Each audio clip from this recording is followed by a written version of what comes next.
I mean, Big City Lifesteal is definitely, like, they definitely have the possibility to do really well if they wanted those bosses. But yeah, it's all gonna be about that. As we now have two new POVs, actually. We have Sloth, which I actually have high hopes for Sloth, because they are our other alliance guild.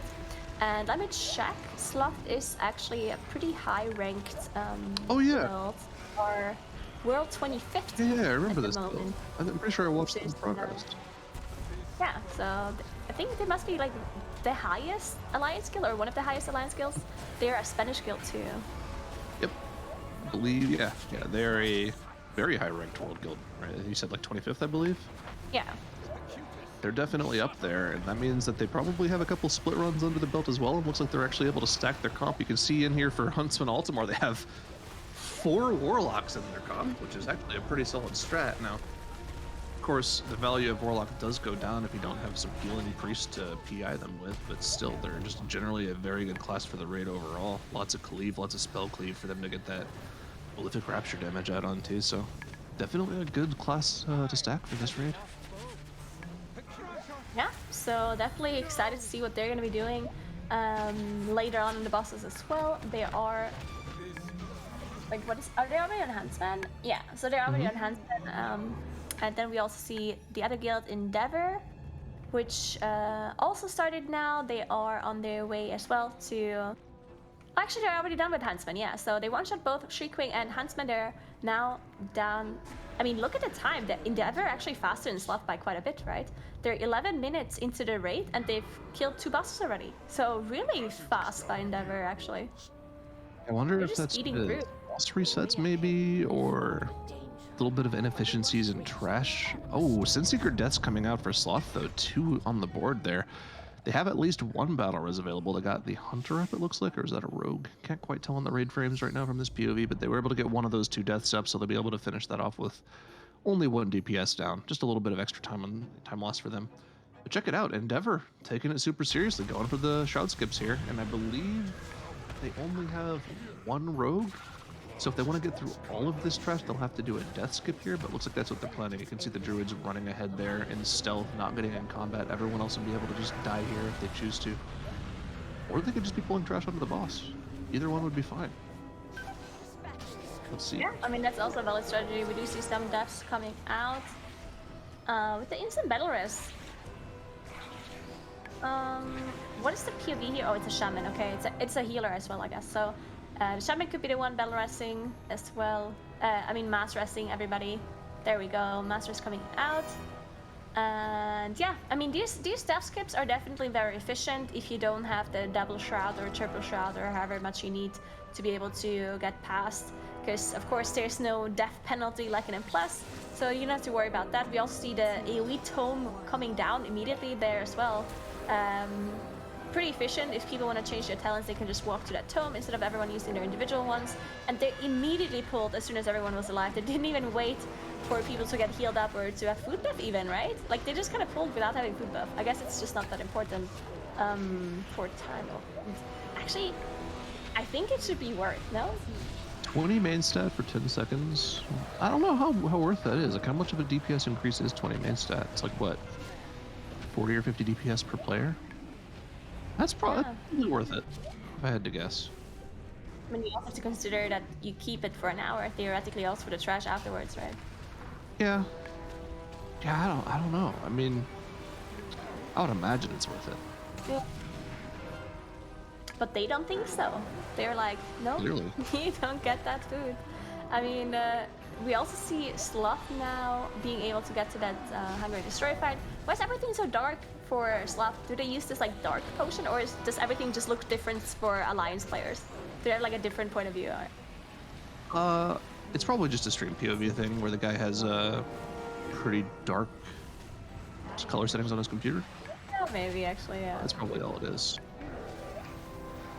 Can we talk about the UI for Endeavor, by the way? Just really quick for a sec. What's going on? Oh, yeah, actually, how do you see anything? Reminds me of like the old, early WAD days of SCO UI. Remember those days? Yes. You're just Like at the this middle of your is actually just covering his character. Like it's actually right on top of his character. What is it even? This middle Uyghur? What is it supposed to? Like, what is it telling him? Pretty sure that the one. Well, I know the healing rain icon is the one that was to the right of that. Yeah. The one in the center. I don't know Resto Shaman abilities. I mean, no matter what ability it is, if it's that important that he put it over your character, then why isn't he casting it? Good point. That's a great.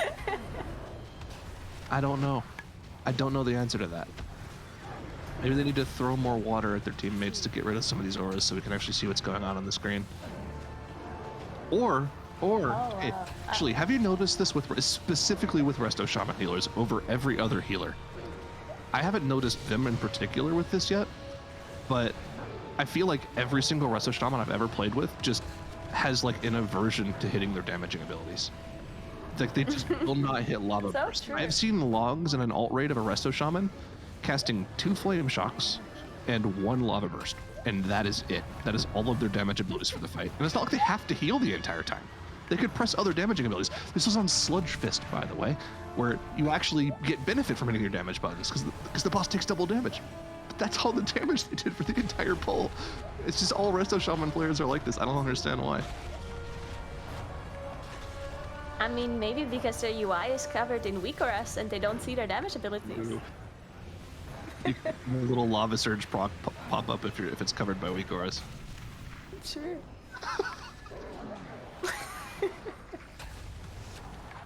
I mean, you gotta respect the fact that he can still play well, though, considering that this is UI. That is always something that you gotta respect, right? If a person has like a UI where it's hard to see anything, then I always feel like they're doing a good job being able to survive, you know, and doing their job somehow. Exactly. Gotta respect it, you know? UI is a very subjective thing, right? Like, whatever works for you, works for you. If you can play with these things for your character, by all means, go for it. But if you're going to put it onto a public forum, people are going to criticize you for it. That's just kind of how it goes. That's kind of... I feel like no matter how your UI looks, people are going to criticize us, though. Like, even if it's like the most perfect, clean UI, people are going to be like, oh, this is like 1 pixel off. And 1 pixel off, or too small. Actually the... There's one font that is different to this other font, and it's like not clean. We agree on what there is a correct font, though, right? There is a correct font, and it's Expressway. Exactly. Yes. Expressway is the only good font in the world. Yes. For UIs. The one and only. And if you don't change all of your add-ons to Expressway, then you're doing it wrong. First, if I ever download a WeakAura and the font is an Expressway, I'm changing that instantly. We're not pulling until I change that. It is very important. I agree. Oh, wait. Okay, so it actually makes sense why they pulled Hungering Destroyer without the food buff, because there's a guaranteed time spot here on the RP for Enerva where you can just get the food buff. Like, you're guaranteed this 20-second or so of RP, so they can just get their food buff now with no downtime. Maybe that's a time save. I don't know. It's pretty close, I'd say.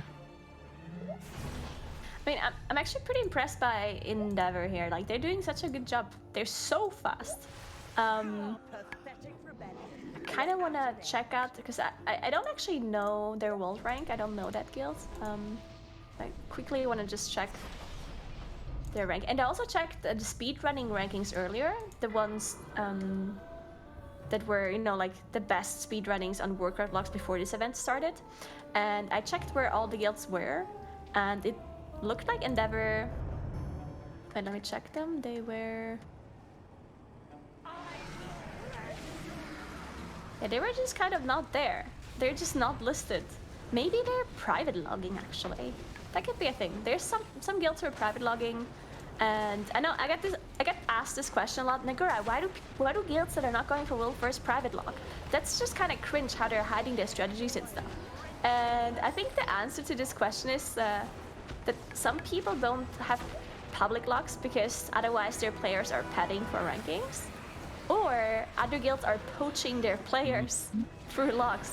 So there actually is a point to hide them with your guilds if you're scared of those two things. Players can't get poached if nobody knows about them. That exactly. is, I mean, speaking from experience, right?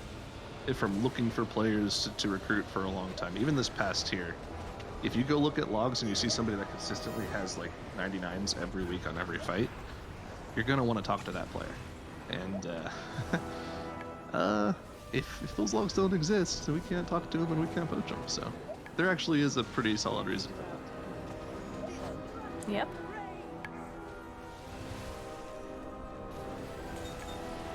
Oh, I remember why I couldn't find them on workout logs, because they have this like special O character in their name. I think that's why I didn't find them. Like this Swedish O, you know. I'm sure there's other languages he used it too. I just remember that it's in Swedish as well. Smore has the same thing actually. Smore is also a guild that has this like, you know, there's like this diagonal line through the O. Oh, yeah, I have no idea what that's called. Want me to make something up? Yes, please. I don't even know what I'd make up, to be honest with you. Wow, you can't just offer it and then not make something up. Syra, come on.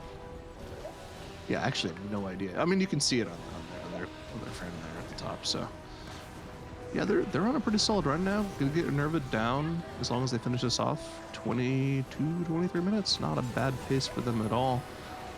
I'd like to see a comparison of them with Pepe Lens to see where they stand up. Of course, Pepe Lens is going to have a pretty slow time because of that Shriekwing wipe. It's going to be an extra 2 minutes or so. But yeah, I feel like they're on a pretty good pace right now. Big City Life, they had a wipe on side of Nathrius on their first pull.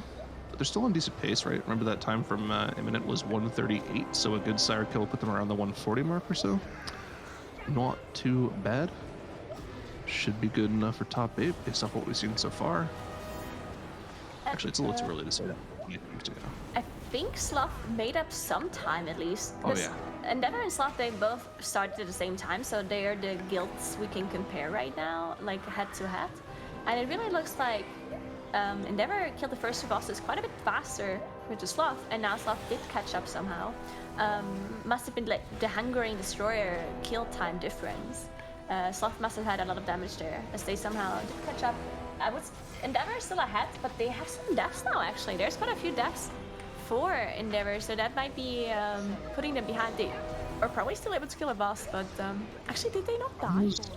Are those deaths or are they really messed up UI settings? I think they're really messed up UI settings. Yeah. I always hated because there's like a setting you can do where the whole color of the health bar changes if there's like a debuff on them. And when I cast their World First race, I hate when we're looking at a player who has that, because it looks like a death, right? Because the whole health bar has a different color, so you think the person died. And it's the worst to cast over that, because you're like, is this a debuff? Is the person dead? What's going on? Okay. Do you think that's weird, or do you think what we have over on the side of Sloth is weird? Because there are some people who cannot stand mirrored health bars, but I love them. I use them myself. The black. Oh, I don't like the black thing either. Yeah. Okay, I mean that to makes be honest, sense. I don't mind it as much. I think it looks cleaner to have it to be black and then just have the class color with the names color. But I think for overview, it's definitely better to have the class color, because if you're just glancing over to your raid frame, you kind of just see it faster on who is who. Because the class color is just like easier to spot if it's the whole health bar that is class colored, in my opinion at least. I've been using the black bars with class color backdrop for a long time. It's just what I'm used to now, so. Yeah, I guess that works too, yeah. It looks ultra clean. It looks so good. It does. Not bad. Yeah, both Sloth and Endeavor on pretty solid pace, it seems, so. Doing pretty good on both their ends. Let's see what they plan on doing for trash here. Endeavor's kind of standing around a bit, getting ready to do their skip. Sloth is still running around after a Nerva, so they got to get to this point. Endeavor's just a little bit in the lead there, and I think they have a little bit of a time advantage too. There you go, Wind Rush into Shroud. We're going to be skipping through all this trash like we saw other teams do before. I think Pepe Lens did the same thing. Skipping as much as possible. They didn't get the saps on these True Sight mobs, so they're going to have to AoE this down. Wonder if they're going to stop here and AoE it down? Yeah, they're going to stop here and AoE it down. Unfortunate. Yeah, so we saw the strategy earlier on was to have 2 rogues Shadow Step sap both of those True Sight mobs so that you could still Shroud through them. Would save you having to A with this pack down and use cooldowns here. They actually had that double sap on the first 2 mobs with the True Sight, and then they just somehow didn't get it on the second combo, unfortunately. But it was still pretty quick. I mean, it was just a couple of seconds that it cost them here, really not too big of a deal. As long as they don't have any wipes and bosses. Both Sloth and Endeavor, of course, no wipes just yet. So I mean, of course, the most difficult bosses are going to be the last 2 to wipe on, so have to wait until that to be able to call like a clean run. But yeah, looking good for them so far. Looking good for sure. Both our bottom 2 teams that started earlier on the day, S'more and... Oh man, name escapes me in the bottom right. I believe it's Big City Life, sorry. Onside and Nathria is here. S'more, their time is over 2 hours at this point, so it's not the fastest run we've seen, but still could be good enough for top 8. Whereas Big City Life, I believe they're about like 132, 133, so they could still get a sub 140 with a pretty fast Sire kill. Just gotta keep it clean here.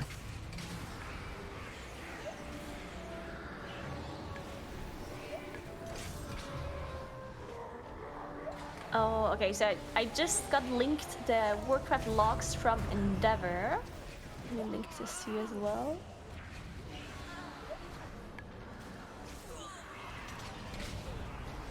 So they're actually a CN guild. That's probably why I couldn't find them properly. There we go.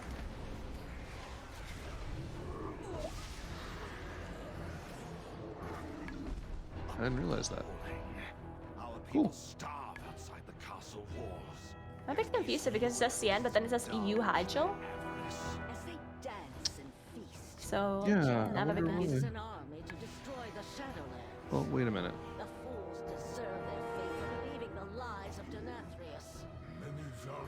Yeah, you can just swap out the seat and then go to it. Yeah, true. It's not a CN guild at all. It's a French guild.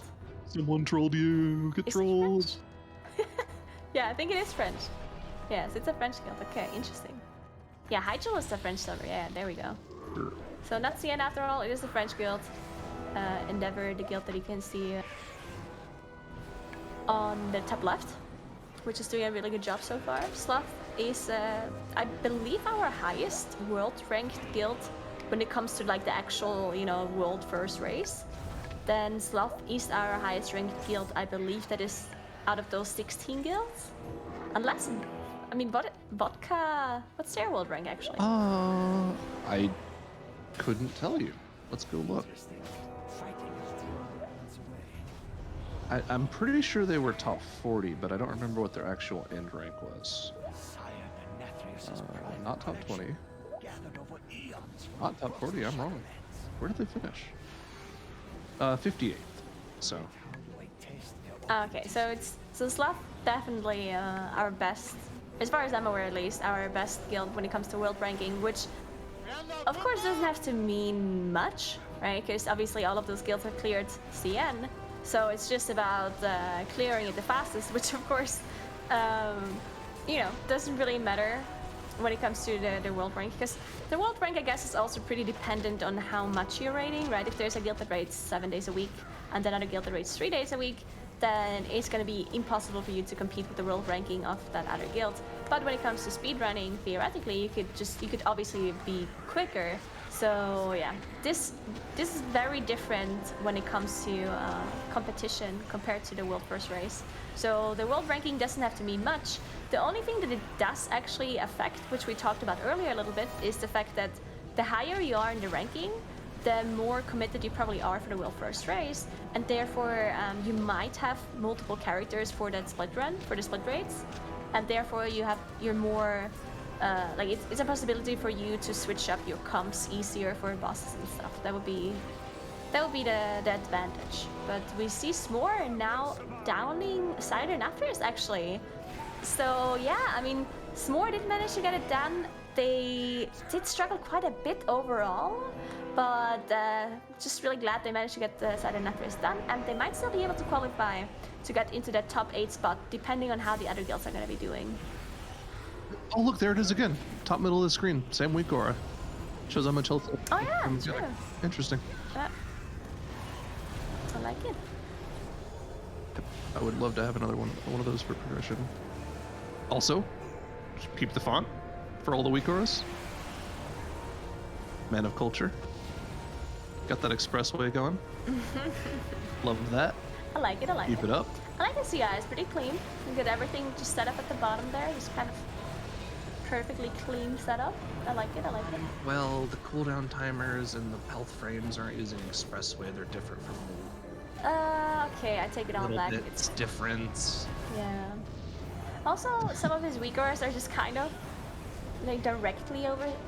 I actually don't like when people do that, just like putting a Weakora over your character, because I just feel like that's the space that has to be, you know, it has to be clean. Because you never know, you know, maybe there's something that is underneath your character, close to your character, whatnot. If there's a Weakora that covers it and you die because of it, then that's just no good. What are your thoughts, since we're talking about UI stuff, on Boomer UI users?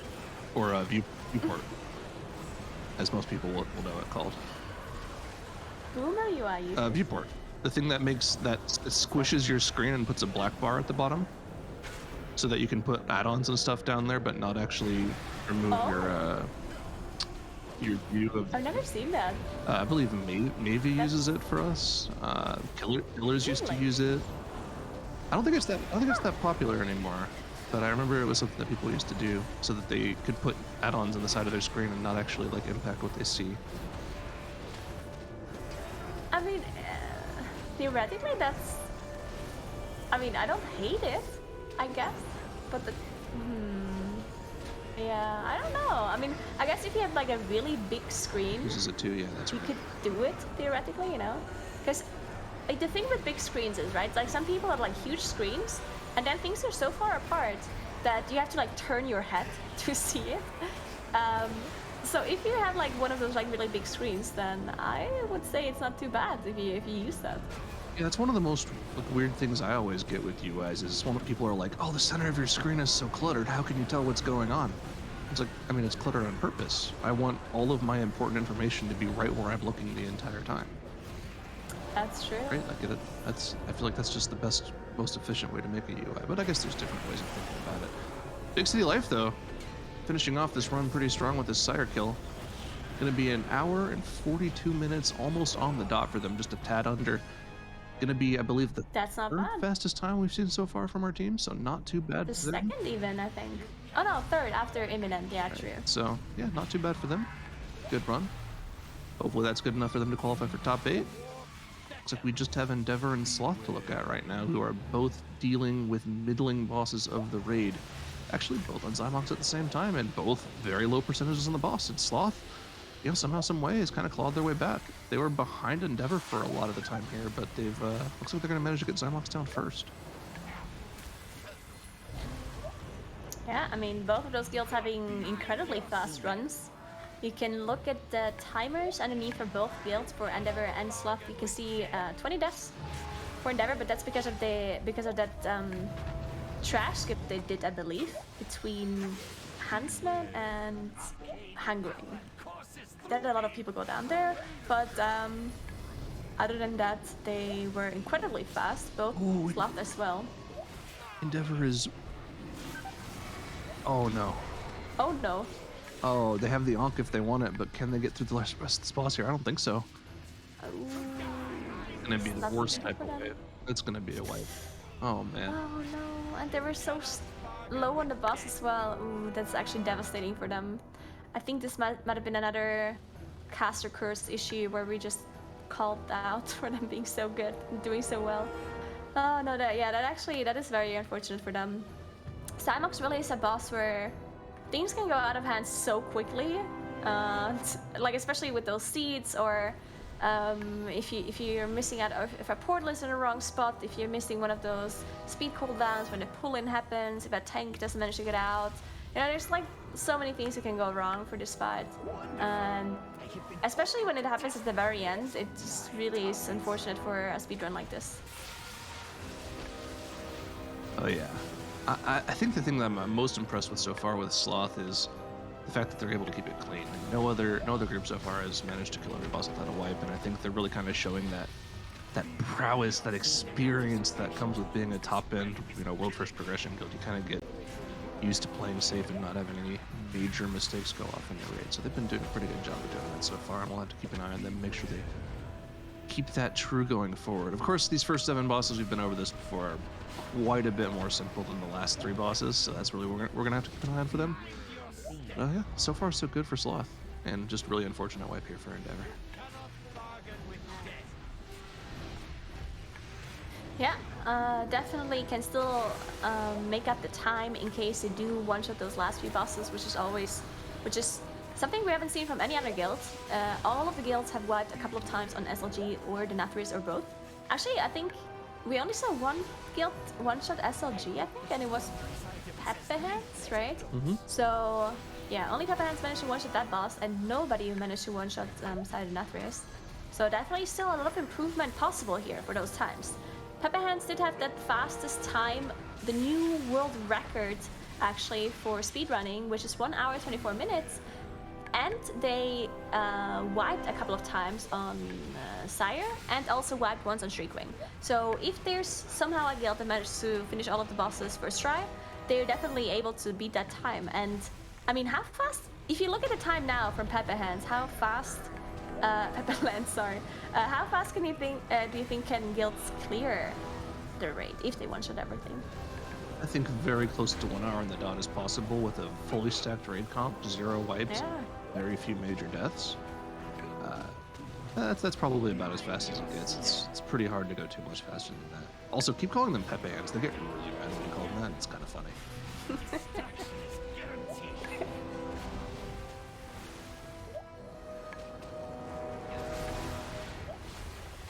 Alright, so it looks like we see Sloth now already moving on to Sun King. They very likely switched or changed their lineup to have more healers here specifically. You can see in the healing meter, you see two Holy Priests, actually 2 Mistweavers, if I'm seeing this correctly. So probably switch some of those damage dealers to healers again, as we saw some other guilds doing beforehand as well.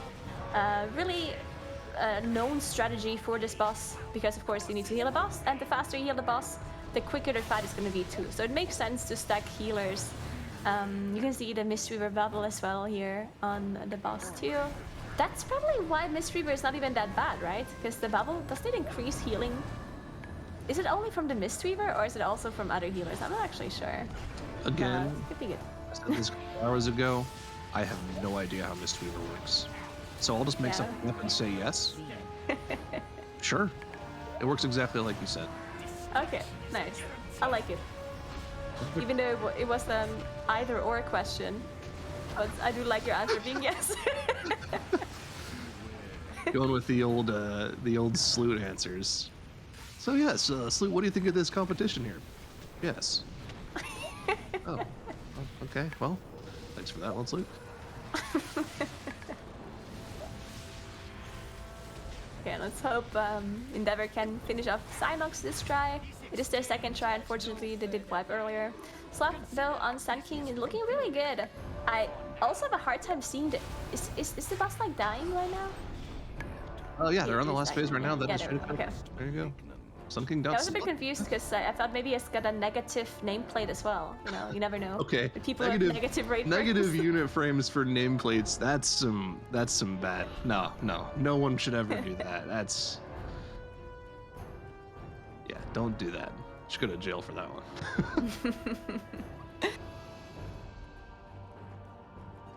Here we go. Got a Zymox boss comparison here for Endeavor and Sloth. There you can see the overall damage meters for Sloth much higher. I mean, just across the board, the DPS is probably about 500 or 600 DPS higher, and that just comes with, more consistent kill time. I mean, I don't really think the single target damage there is that impressive, right? Shadow Priest should be above 7k, but still across the board, just much higher for Sloth. Yeah, I mean, the Shadow Priests probably were just unlucky and they had to get the portals out or got the ghosts a lot. Oh, true. Definitely. Otherwise, it would be at 8k at least.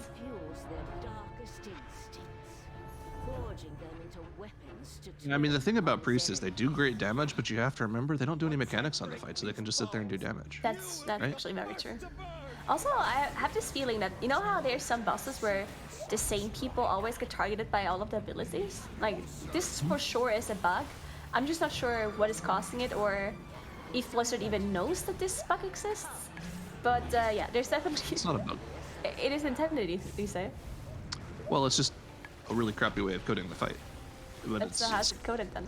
It's GUID based. What does that mean? So your character has a specific ID associated with it, based off of when it was attached to the realm. Oh. And there are just some mechanics that operate based off of GUID. Oh, that's actually such an interesting thing, because the same thing happens in League as well with the Q order. So actually, there's a really good example of a fight that was coded with this. If you go back to early Nazoth progression, do you remember just the random damage in the fight? The spike tentacles throwing random damage to the entire rid? Yeah. That was coded on GUID. So if you go back and look at early logs, there was one player that probably took about 6 or 7 times more damage than anyone else from that mechanic over the course of progression. And it's because they were just the earliest character. That's of so the funny. entire group. But it's literally the earliest character created? Well, sometimes they do it based off of earlier, sometimes they do it based off of the latest, but it's just a very lazy way of putting mechanics. Very bad. Yep. I'm checking logs right now. I really want to know if I was the person who got the most damage.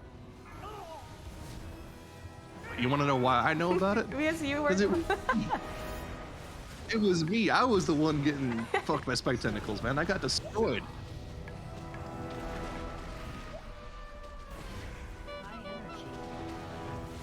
Man, I have to go far back for that one, though. Damn. That's a long time ago. It's February 2020. If you want to look for a day of that. Okay, you cast action. In the meantime, I have to do some research. I'm looking too, so... I want to pull... Where's Stratnos? Where is Stratnos? True.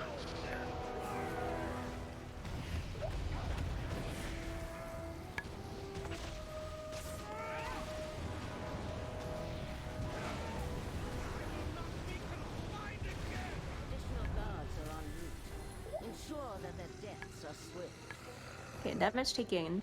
All sources. What is it called? Spike tentacle. Oh. Oh, it was our warlock. Noob down. Oh, thank God it wasn't me. He never even noticed because he's a warlock. Oh wait, you were a warlock too. Do you like self-healing? How do you notice this? You definitely okay, maybe he didn't notice. I don't know. I don't remember him dying that much though, I think. One thing also to note actually, by the way, is that if one person actually does take the most damage, it's probably easier for the healers to heal. I would say. The thing is, I don't think anyone realized. Oh, well, if you don't realize, then it's bad. Yeah, then it's bad. I'm gonna pull up one of our logs from progression on that fight. Damage taken from Pain Spike. I took 18.3 million damage. Next person on the list took 9 million damage. So, yeah, that was pretty known to deal with. So yeah, just an example of how they code abilities sometimes. Second. So yeah, definitely, yeah, I like it. This makes total sense.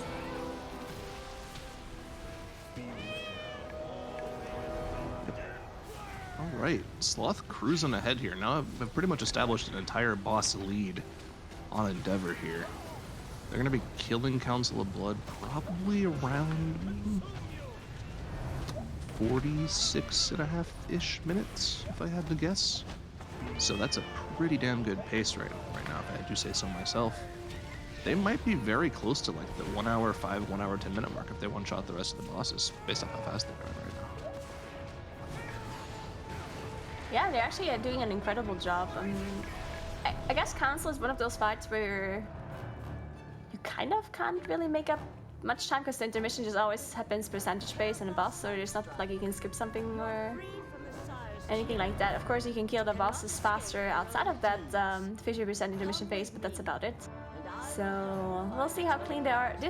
Council also a boss fight, I feel like where the least things go wrong, at least if I look at the farm rates in my guild. Like, it's really a boss where once you know how to do this boss, you just kind of know. Exactly. Once you know, you know. Exactly. No. I zoned completely.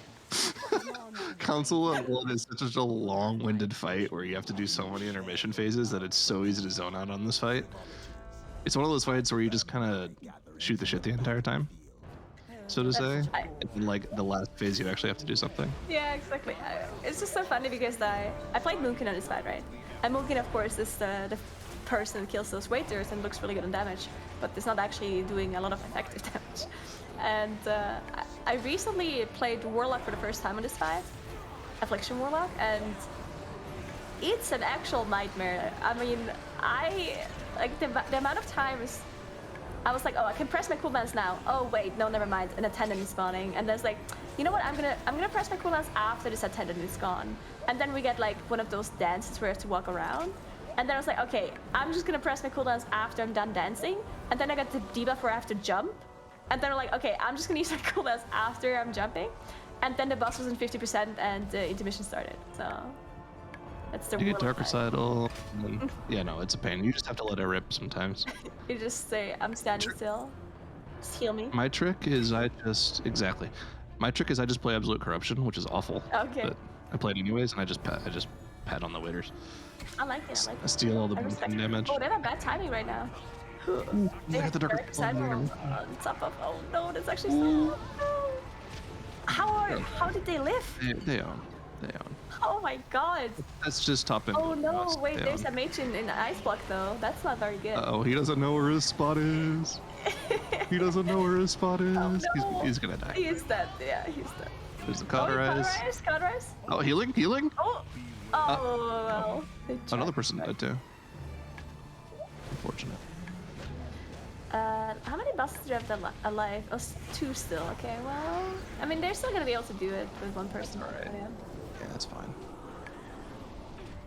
Dude, okay, maybe it's just me because I play a mage, but there's nothing more hilarious to me than just chilling, fighting trash, doing whatever in a raid, and then off in the corner of your eye, you just see like a mage pop cauterize and start running in circles.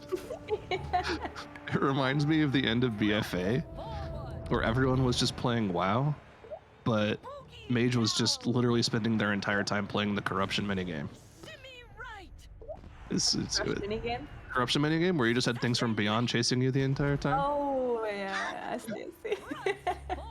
You'd just be chilling. You'd be fighting a boss. It'd be easy. Nobody would be in a scary position as well. And then your mage out of nowhere just pops cauterize, and you're like, yes. Dude. Explain me? Oh man. That reminds me of this one time where we had to play PvP because, you know, PvE players sometimes have to play PvP to get certain like upgrades and gear, usually at the start of a new patch, right? So I asked one person in my guild to play some arena with me, another player who like barely ever played PvP, and he was like, how much corruption can I equip in arena? And I was like, well, I don't know. And he was like, oh, well, I have these like really good items, but it's gonna put me to like 90 corruption. Do you think that's playable? And I'm like, sure. And obviously, like, we walked into the arena and he just instantly died to his own corruption while the enemies barely even hit him. He was beautiful. Reminds me of when we were at the Complexity Center for Nyalotha, when Dratno was casting. And I was watching him over his shoulder doing his farm raid. And he was tanking for Pop-Tart Corn Dog at the time. I don't know if he still does. While he was casting? No, not while he was casting. He was. Oh, okay. And I was curious. I'm like, just put all your corruption on. He's like, what do you mean? It was just all of your corruption. And he had like 180 corruption on or something. And he was playing a Blood Death Knight, and his eye spawned. And it covered the entire platform of the soccer boss. I don't remember what it's called. And he died in like 2 ticks. They did like 600k damage a tick. It's like, oh, okay, well, okay, don't put that much corruption on then. That's not going to work for anyone.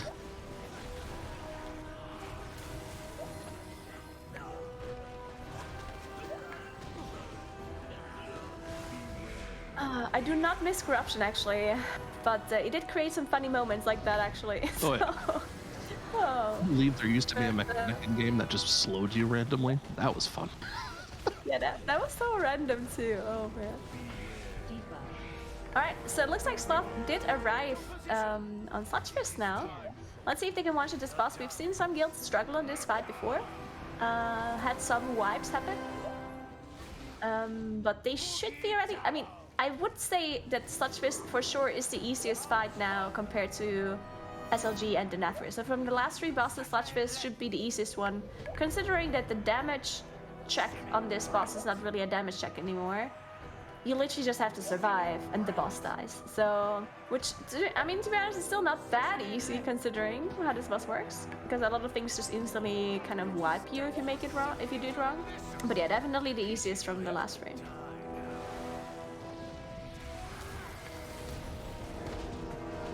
Exactly. I mean, pretty much at this point, it's all pass-fail mechanics, right? And the pass-fail mechanics are pretty punishing. Break a chain, you die or pop up, you know, a cheap death of some sort. Miss a soak, probably a wipe. So, just really, really big pass-fail mechanics. Make sure everyone's on top of the game, playing safe, standing in the circles, not breaking their chain. Should be easy enough for Sloth, but of course we've seen this go wrong for other guilds too. Even Pepe Lance had issues at this point in the raid, so let's keep an eye on them. They're doing great so far. First pillar down. That's a very low boss, though. Did they pop Bloodlust on the first pillar? They did. They popped Bloodlust on the first. Oh. And there you have the boss. Was this gonna be a triple pillar? They could. They might go for the triple pillar here. Yeah, this is gonna be very fast. I mean, it's already at 50%. Yeah, that's actually a lot of damage. They also have the 4 Warlock setup, which is of course a huge amount of damage. We saw, of course, right now the Moonkins are topping the damage, but that's because they have their 3-minute cooldowns that they use in the first pillar. So it makes sense, you know, it makes sense. So the Warlocks are definitely going to be catching up on that second pillar once the Moonkins are out of cooldowns. Warlocks have cooldowns for like all of the pillars, even though they have smaller ones. It's still better than nothing.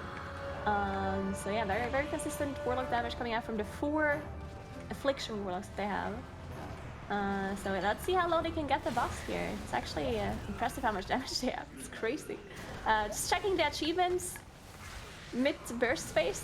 He did just open up his achievement page, right? He did. He did. We saw that. We all saw that.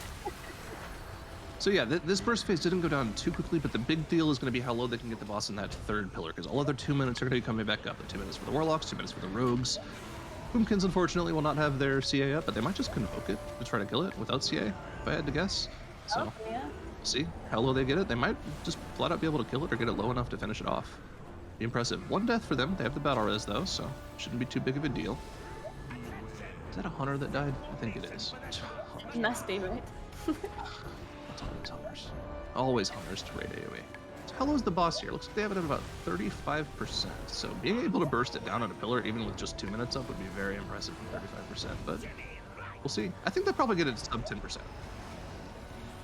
Yeah, I mean, they got it from 50 to like 35 on the 2nd pillar when no one has cooldowns, right? So, I guess it's possible. Let's see. 3rd pillar now up. We see, of course, all of the 2-minute cooldowns being popped here. Yeah, they're not gonna make it, right? Definitely need to get that 3rd pillar, 4th pillar, I mean. But got really close. So huge amount of single target damage coming out here by Sloth. On the other hand, we see Endeavor, who did unfortunately wipe on Cymox at the very end, and that's why they're a little bit behind to Sloth. Both of the guilds did start at the same time. You can see the timer underneath. It says 53 minutes for Endeavor and 54 minutes for Sloth right now. Currently inside Castle Nathria. Endeavor still has a chance to catch up in case they don't have any wipes on the later bosses while Sloth does. But so far, Sloth is not showing any sort of weakness. They didn't have any issues so far. Of course, we will see SLG, which might be the boss that breaks them, but we will see. Definitely on a good pace right now. If they one-shot the last 3 bosses, they're definitely gonna be that #1 Sloth that they're gonna be beating Peppa Hands even and creating a new world record if that is the case that they actually one-shot those bosses. And Sludge Fist goes down. They had it at 5% before that final slam too, so they were definitely pumping the damage meters there. Lots of damage coming out. The Moonkins kind of came back a little bit with the CA Convokes at the end, but not able to touch the Affliction locks. Affliction, God class. Too bad it's getting completely destroyed next patch. It's good. Did you see what they did to it, man? It's actually so sad. With Affliction, with single target, I just saw that THG was playing it in dungeons where he like played the seed build, and he did like 0 single target damage. But he was like trusting the AOE, so I'm like, oh well, I guess this is your new AOE spec, and Destra's the new single target spec or something. Actually, Demo is the single target spec, but then you're playing Demo, so you have to think about your life decisions at that point. Yeah, they nerfed Molecular Rapture damage overall by 18%, then they nerfed the Focus Malignancy Conduit by like 60%. So, yeah, Rapture hits for like nothing next patch. It's really painful to play. Yeah, the whole Warlock playstyle is... I don't know, like I thought it's kind of interesting how it was before 9.1, right? But at the same time, it feels so frustrating when you have so many things that you're just not good at. Like you have this one thing where you're like tunneling your single targets, and whenever you have to do anything else, it just feels clunky and weird. And you can make it happen, like you can make it work, but it just, I don't know, I just never felt like it feels good if you're in any other situation than single target. So maybe they're trying to fix that, but not sure if the way they try to fix it is good. Well, definitely need some tuning, but yeah, they definitely try to shift power away from Rapture into Dots, which I think is a good play. Rapture should still be relevant though, but we'll see. There's other specs for Warlock. Even if one spec is bad, the other two are always good. That's just me playing a main character in World of Warcraft, or the main supporting character, I suppose, because we all know Mage is actually the main character. So it's a pretty nice life for Warlocks right now. Yeah, they should, I mean, why is Warlock and Mage not actually a hero class? They should change that. They should take it away from DKs and Demon Hunters. Yeah. I mean, they are. They're just not called that by Blizzard. True, actually, true. Yeah, Blizzard's been wrong on certain things before, and it's not really that bad, so it's fine. All right, Sloth. Gearing up to pull SLG. Sub 1 hour on the board. Kind of slamming right now. But we all know how Stone Legion can be. Sometimes you just lose a coin flip a couple times, so let's see how it goes for him. Yeah, let's see. We have the world markers up, of course, for the Soapy mechanic that I keep forgetting the name of. So yeah, they're ready for this boss. Double checking the conduits, you know. See if he's got the correct ones. Looks like he did. He did have the correct ones, and even if he didn't, it would be too late to change now. Yep, he's stuck. Maybe some nervous energy, fat fingering some buttons, bringing up some menus that you normally otherwise wouldn't. Who knows? They're on world record pace right now. He's a StarCraft player. Just wants to press some buttons. Actually, true. Are you a spammer or a one-button presser? I am definitely a little bit of a spammer. Let's see. Do you know there are people? Ability this, like if I press a 2 to 3 seconds ability, then I'm not a spammer. I just spam everything. I can't help it. Okay. What do you think of people who use AutoHotkey for fillers? So it's a macro you can set up to where, like, and let's say your Shadow Bolt is on 4. Normally, when you are playing, you'd spam your Shadow Bolt, right? You just press your key a bunch. But you can set up an AutoHotkey to when you have a button held down, it keeps pressing it. Oh. So instead of spamming 4, you just hold down your 4. That seems wrong, and I don't like it. It does seem wrong, but it also seems like really useful, and it's not against TOS either, so. Yeah, it seems really useful because, I mean, but the way WoW works is you're queuing up abilities anyway, so, like, you're not gonna be missing out on anything if you don't press it the correct time, right? It's not a missing out on anything thing, it's just like a APM thing. You don't have to repeatedly press a button. You can just sit down and, like, kind of chill. Yeah, I guess that makes sense. I always wanted to try it, but then I just never did. Ooh, they got the Wicked Blades! Oh, no! Yep, that's white. Coin flip lost. Go next. It's an 8th. BG. Yeah, so they tried to push the Vast here before the Wicked Blades, but they didn't manage, so they got the Wicked Blades exactly during the knockback, which is like one of those like incredibly horrible timings. Like if it happens like slightly earlier or slightly later, then you might be able to outplay it somehow, or like sacrifice it to players or whatever, you know. But if it happens this moment, then there's literally like nothing you can do because you all get knocked into the same direction. They could have suicided for the raid though and just let themselves get knocked off. Yeah, that probably would have been the best play for time. You'd have to do the rest of the fight 1 or 2 players down depending on your battle res. But for overall raid time, it's definitely the best play, right? It's just this is the kind of thing that happens with Stone Legion generals. There are just such specific timings that you want to try to push a phase at. And if you try to do something other than what you're used to, you'll get really weird ability overlaps. This is the reason the fight was such a headache in progression, because there weren't concrete timers in progression, right? You would just get a new mechanic progression every single time. So you couldn't really prepare for anything, and sometimes you would just get screwed over by whatever cast sequence the boss decided to do that pull.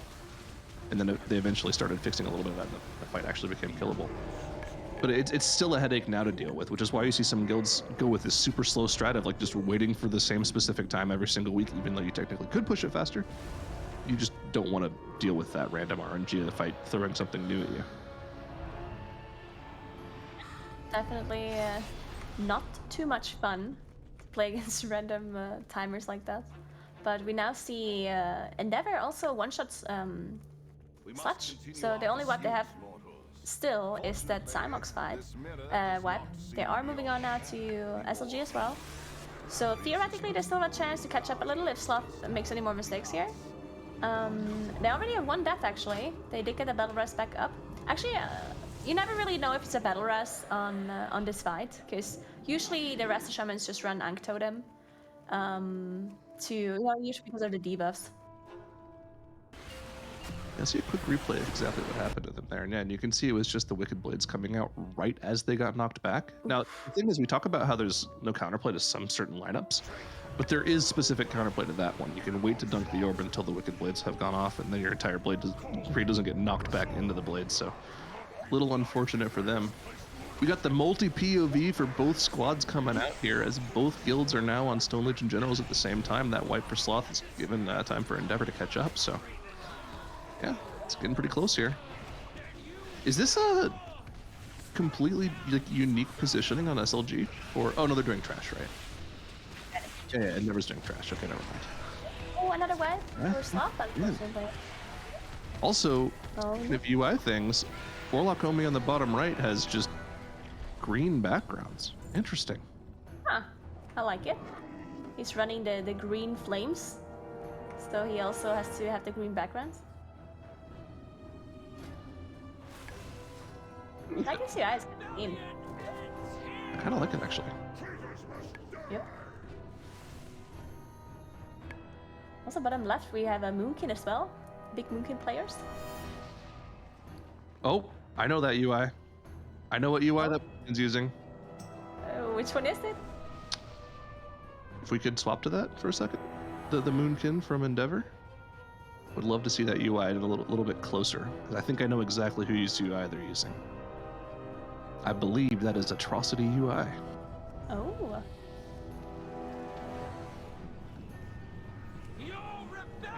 Yeah, that's 100% Atrocity UI.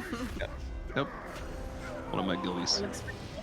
It's a very clean UI. They also have the dot timers like this. That's always something like for dot class, it's nice to have the timers like that, I guess. Depending on how many dots you have. But for Moonkin, personally, I just think it's kind of irrelevant, because like you just have 2 dots and you put them up when they are in pandemic range, so it's kind of like you don't play around your dots really, like some other classes maybe. So I just personally don't like having the actual bar instead of like just the icon. I think that's just like something you get used to as a player. Like different players have like icons versus bars, and they just play that for the same, for regardless of what spec they're playing. Like personally, I hate icons. I use bars for everything. Really? Huh. Well, for specifically dots. Yeah. I think the only thing I don't use it for is like Flame Shock, because you don't really need it for 1 dot. But like for Moonkin, Shadow Priest, or Warlock, bars. every time. And do you also put bars like over nameplates? Is that a thing? Or do you just have the icons there? Oh, for like boss frames, icons there is fine. But yeah, for target frames, I use dots. Use bars. It's just one weaker. It's just. Okay. It's just. The healing Circle around his raid frames. Okay. Were you watching when Skyline was streaming for the Great Push? The Rogue? I watched the whole view. I watched the whole thing from the Rogue, yeah. The Rogue POV with his Bone Spike aura doing like figure eights around his entire UI. It's the same thing. I love it. Oh man, so good. Especially since he's a healer, right? And there's some weaker just bouncing around over his raid frames. It's like if a person dies underneath that weaker, then it's just bad luck, to be honest. I respect it. I respect it. I mean, it's a good way of drawing your attention to an ability you otherwise wouldn't see, right? It makes sense. Yeah, true.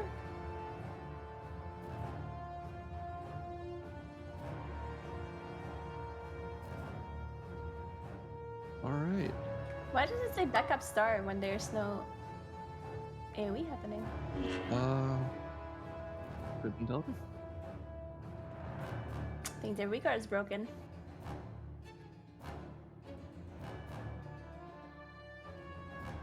Alright, so it's gonna be a battle between those two guilds to see who can kill SLG quicker.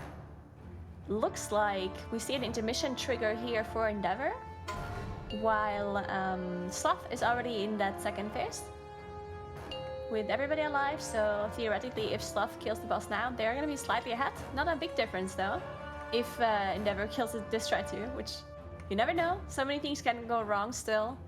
Usually the most difficult part of the fight is the second intermission, where like most things go wrong for guilds, I would say. Yeah, and I mean, all of the difficulty comes from forcing the push, right? Like accidentally pushing ads too quickly, or trying to push into the last phase too quickly before, while there are eruptions going off. You just gotta play it safe, take the phase slow, get a good time, relax. Done the boss probably hundreds of times at this point with split raids. Just take it easy. One thing, some damage dealers, they just can't stop themselves from pressing that one damage ability, It happens though, it happens. Who are the classes who do the most damage when they're not supposed to? Oh, Warlock. Implement. For us too, yeah. It's always the warlocks. You have to pre-dot, right, to actually do damage on the AoE? Yeah, I mean, it does make sense. Yeah, you do have to pre-dot. Yeah, that is true. So if the raid leader makes a call, for us, the raid leader used to say, we're gonna be pushing in like 20 seconds. And if it then wasn't in 20 seconds, then trust me, it was in 20 seconds because the warlocks did put all of their dots up. Yeah, the dots are just there. I mean, the dots do the most damage on their own, and so if they put the dots up and they also start rapturing. But oh, yeah, that's a little bit inting, but I mean, this is warlock shit. Max damage. Warlock stuff, yeah.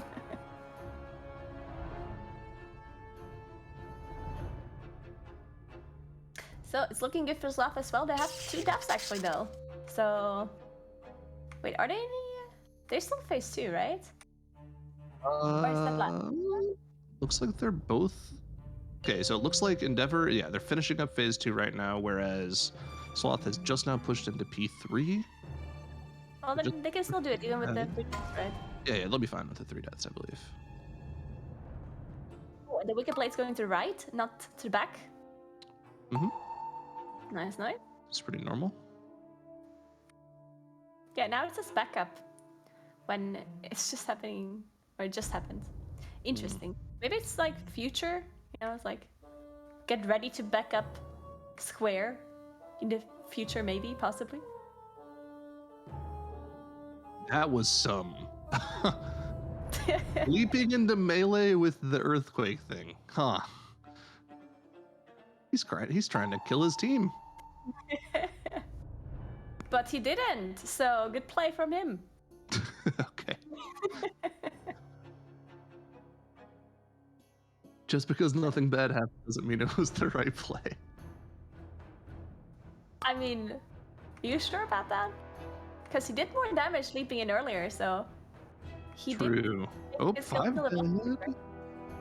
Losses are both below 10%. Oh, where are they going? Where are they going? Where are they going? They go to the wrong side. Oh, okay. You Okay, walked they're from fine. the left. That was scary. That was interesting. But yeah, They should beat this eruption yeah. too.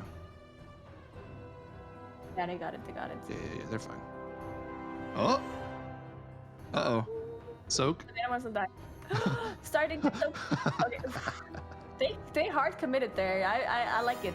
I respect that call. Yep. So just commit. All right, 110 on the SLG. If they one-shot Sire, they're gonna be right in the same realm as Pepe Lands. So. I mean, that one-shot from Pepe Lands on SLG is actually so huge. Like, I think if you one-shot SLG, you're gonna be in such a good spot. It's crazy how much time you can, like, make up by one-shotting this fight. Because you can see just so many guilds wiping on this boss. Yeah, wiping here is such a big deal, especially because the thing is you wipe in that second intermission most of the time, so that's a big time loss. It's like 5 or 6 minutes lost. Which... Wait, wasn't Pepe Lands also the guild that used the Ventus on SLG? Maybe that's just the play. I believe so, yeah. Maybe that's the smart move here.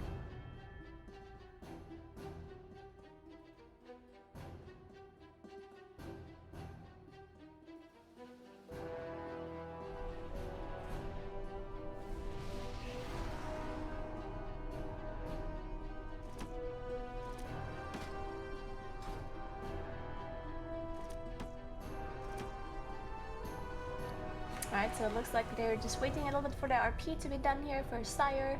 I would assume that they already have figured out their assignments beforehand.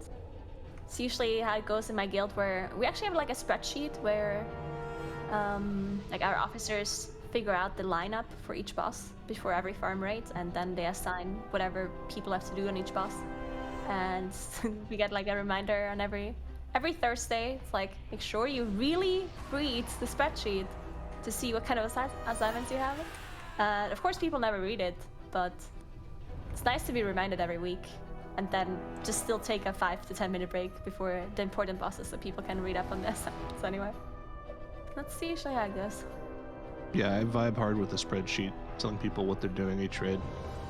We have that set up for all of our split raids too. It's like, okay, you're in for these 9 bosses for your box. Let's min-max this shit so people get their boxes ready. It's really useful. People meme on the organization, but it's really nice for, you know, streamlining things.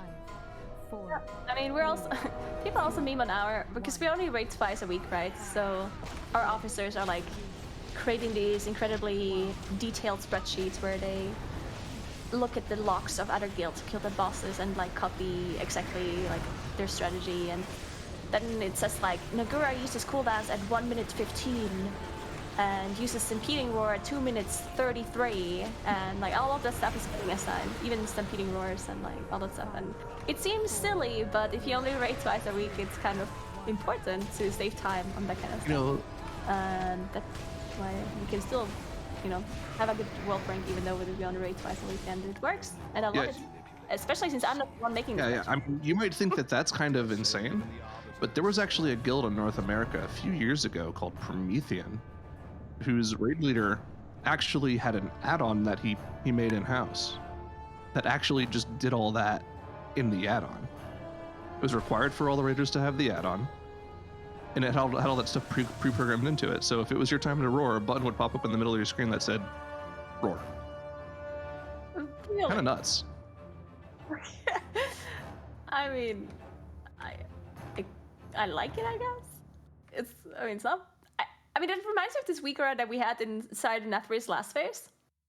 It was literally a weak aura that said, like, if you get a debuff, go left. If not, go right to soak. And then it said, like, dodge blades to the right next, or whatever. Like, it literally just told you what to do. I kind of like it. I'm vibing with it. It's kind of nice having that stuff, especially if you don't have a 21st man, right? I feel like the 21st man replaces a lot of those auras. But if you don't have that option in your raid, those kind of auras are really sick for that kind of thing.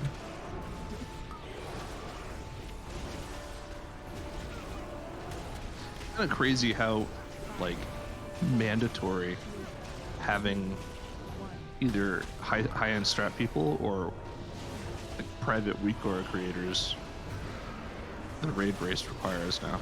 That is kind of crazy. I've been thinking about that. And the thing is, like, I think this always would have been really good. Of course, the bosses in the past weren't so complex that you maybe needed that stuff.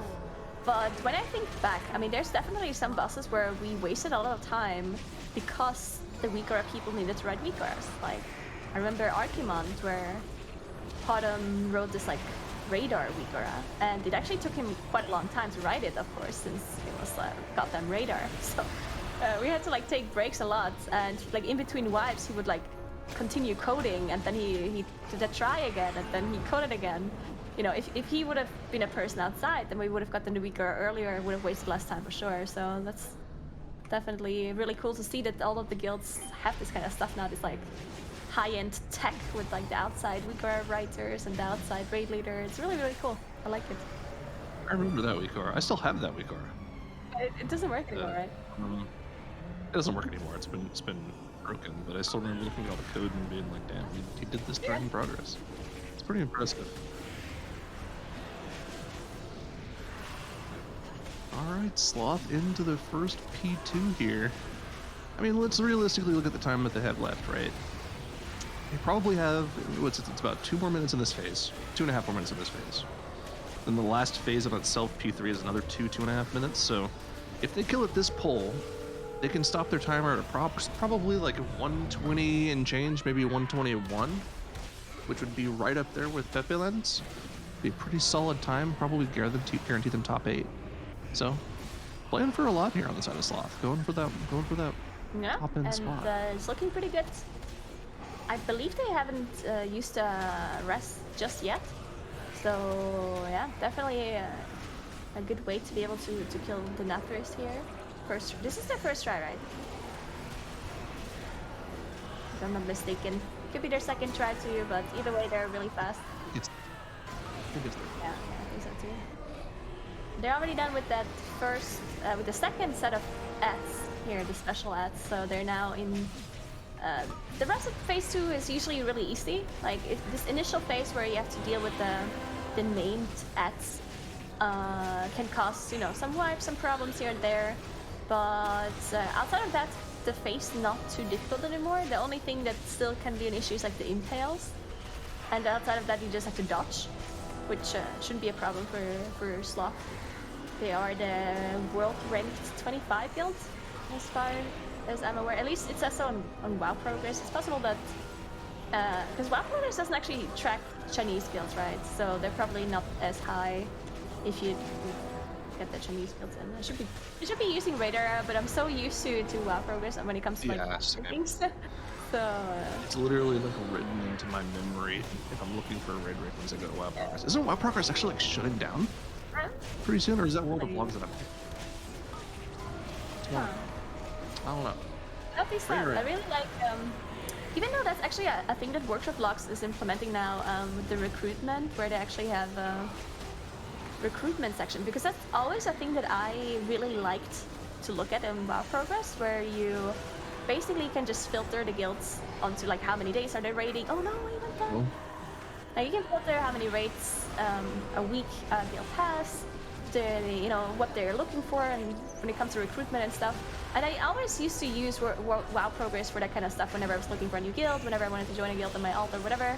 And right now, I felt like never really has this feature, which was the reason why I use WoW Progress so much. But Workcraft Logs might be implementing a feature like this soon, which should be pretty nice, because Workcraft Logs is of course a site where you go to a lot as a raider, and you check your, you know, your damage, your rankings and whatnot. So having a recruitment option there is actually pretty nice. Yeah, for sure. I mean, it's definitely really nice. I think that was launched a couple of days ago, right? So yeah.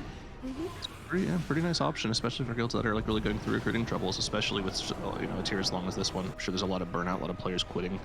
So pretty useful to try to get some recruitment that way. That phase 2, aside from the one death for Sloth there, pretty fast. You can see they're getting the full 37% burn phase. They're even skipping this impale, even though the lines went off for Mornia is no longer active, so they don't have to worry about actually getting that impale. And Here we go, into phase 3 with a good push. Everyone alive. Boss now sub 35. It's just all on the timer now. How fast can they do this phase in? They beat that third blood price. It's going to be probably, yeah, 120 and a half or 121-ish. Going to be very fast for them. And to be honest with you, I don't remember what Pepperland's time was, so.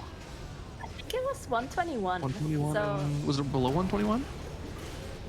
No, it was above 121. Okay. Well, we'll see in a bit here whenever Sloth finishes up how close they are, because I think it'll be very close whether or not they'll get that number 1 or number 2 seed. First, they have to kill the boss, though. Of course, there's still things that can go wrong here. They're at 124 actually. Look at the time here. We can see it now. So Sloth is actually I mean, if they kill a boss here, they are gonna be the new number 1 actually. If this timer that we see here is perfectly correct, I do think we're gonna have to double check the Warcraft logs after the run to see exactly what the time is gonna be. But yeah, really close between those two guilds. Even though Sloth had quite a few wipes in SLG here, they are looking really good inside the Nathria. And it was actually the opposite for Pepperlands, right? Pepperlands had one-shot at SLG, but then they wiped a bunch of times on Sire. Well, and they had this one wipe on Shriek Queen too, unfortunately. Yeah, and I think, I mean, based off of what we've seen, I think there's more upside in favor of Pepperlands than there is for Sloth, because Sloth, you know, aside from that one wipe they had, I mean, they had a pretty clean run overall, whereas Pepperlands had a lot of wipes and a lot of time that they could easily make up with a faster run, so yeah, another death here, unfortunately. I think they have the battle res still. Yep, there it goes. But yeah, just, I wonder if it's just strategy in terms of like how fast they're going to the boss and what their preparation was in terms of like trash skips. But yeah, Pepperlands just looks like the strongest team overall so far, even though it looks like Sloth is going to have an overall faster time. Yeah, so apparently, like, on the stats underneath, you can also see the difference between Pepperlands and Sloth. You can see where it says Shriek Queen plus 0.3. That's literally that's the difference in time between Pepperlands and Sloth. So they were ahead on Shriek Queen, but then they were already falling behind on the next few bosses. Even though Pepperlands had a wipe on Shriek Queen. So there definitely must be some difference in strategy. You can see the time here. Shriek Queen minus 0.35, so they were slightly faster there, while they were slower on most of the other fights. Most of the other bosses, actually, so...